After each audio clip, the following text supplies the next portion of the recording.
መጀመሪያ አውሮፕላን የሰሩት ተመራማሪዎች አስገራሚ ገጠመኝ።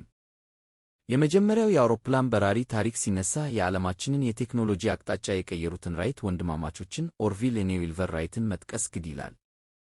የእነሱ ታሪክ የጽናት የጥበብና የድፍረት ውጤት ነው። የመጀመሪያውን በረራ አስገራሚ የሚያደርጉት ነጥቦች የሚከተሉት ናቸው። አንደኛ፣ ከብስክሌት ጥገና ወደ ሰማይ ጥበብ። ኦርቪል እና ዊልበር ራይት መደበኛ የኢንጂነሪንግ ትምህርት አልነበራቸውም። የሚገርመው የገቢ ምንጫቸውና የፈጠራ ችሎታቸው መገኛ የነበረው የብስክሌት መጠገኛ ሱቃቸው ነበር። እንደ አውሮፓ አቆጣጠር ታኅሳስ 17 1903 በሰሜን ካሮላይና ኪቲ ሃውክ በተባለ ቦታ የመጀመሪያውን ሙከራ ማን ይጀምር የሚለውን የወሰኑት ሳንቲም በመወርወር ነበር።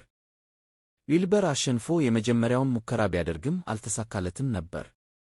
በመጨረሻም ኦርቪል ራይት የመጀመሪያውን ስኬታማ በረራ በማድረግ በታሪክ ተመዝግቧል። የመጀመሪያው በረራ የተከናወነው በታኅሳስ 17 ቀን 1903 ጠዋት 10:35 ላይ ነበር።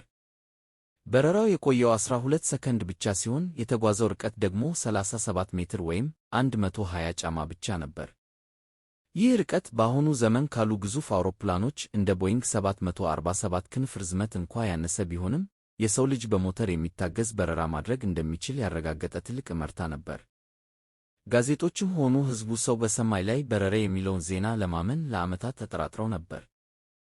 እንዲያውም ሳይንሳዊ በሆነ መንገድ ሰው ሊበር አይችልም የሚሉ ክርክሮች በወቅቱ በረታው ነበር። ወንድማማቾቹ በመካከላቸው አንድ ጥብቅ ስምምነት ነበራቸው። ይኸውም አንድ ላይ ሆነው በአንድ አውሮፕላን አይበሩም የሚል። ይህን ያደረጉት አደጋ ቢደርስ እንኳ ሁለቱም በአንድ ጊዜ እንዳይሞቱና የጀመሩት ምርምር እንዳይቋረጥ ለማድረግ ነበር። አባታቸው ሚልተን ራይት የፈቀዱላቸው አንድ ጊዜ ብቻ ግንቦት 25 1910 ለ6 ደቂቃ አብረው እንዲበሩ ነበር። ባጭሩ ራይት ወንድማማቾች ዓለምን የለወጡት በሀብት ወይም በከፍተኛ ትምህርት ሳይሆን በማይበገር ተስፋና በቤተ ሙከራ ውስጥ ለዓመታት ባደረጉት ትጋት ነበር። ዛሬ በሰዓታት ውስጥ አህጉራትን የምናቋርጠው በእነዚያ 12 ሰከንዶች ድፍረት ምክንያት ነው።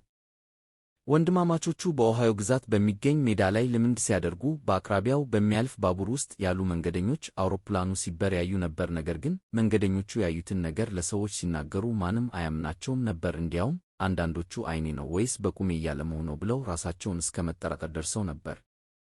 ሳይንቲስቶችና ጋዜጠኞች ሳይቀሩ ለ5 ዓመታት ያህል ውሸት ነው እያሉ ሲከራከሩ ቆይተዋል።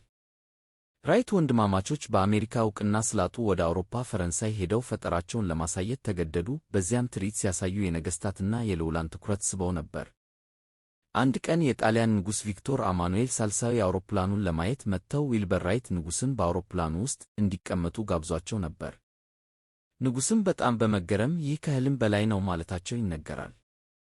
ወንድማማቾቹ የመጀመሪያውን አውሮፕላን ከሰሜን ካሮላይና ወደ ቤታቸው በባቡር ሲልኩ ሳጥኖቹ ተከፍተውና ተሰባብረው ነበር የደረሱት። ያ በታሪክ ለመጀመሪያ ጊዜ የበረረው አውሮፕላን ለዓመታት በአቧራ ተሸፍኖ በመጋዘን ውስጥ ተቀምጦ ነበር። በኋላ ላይ ግን በዓለም ላይ ካሉ እጅግ ውድ ቅርሶች አንዱ ሆኖ በሙዚየም እንዲቀመጥ ተደርጓል።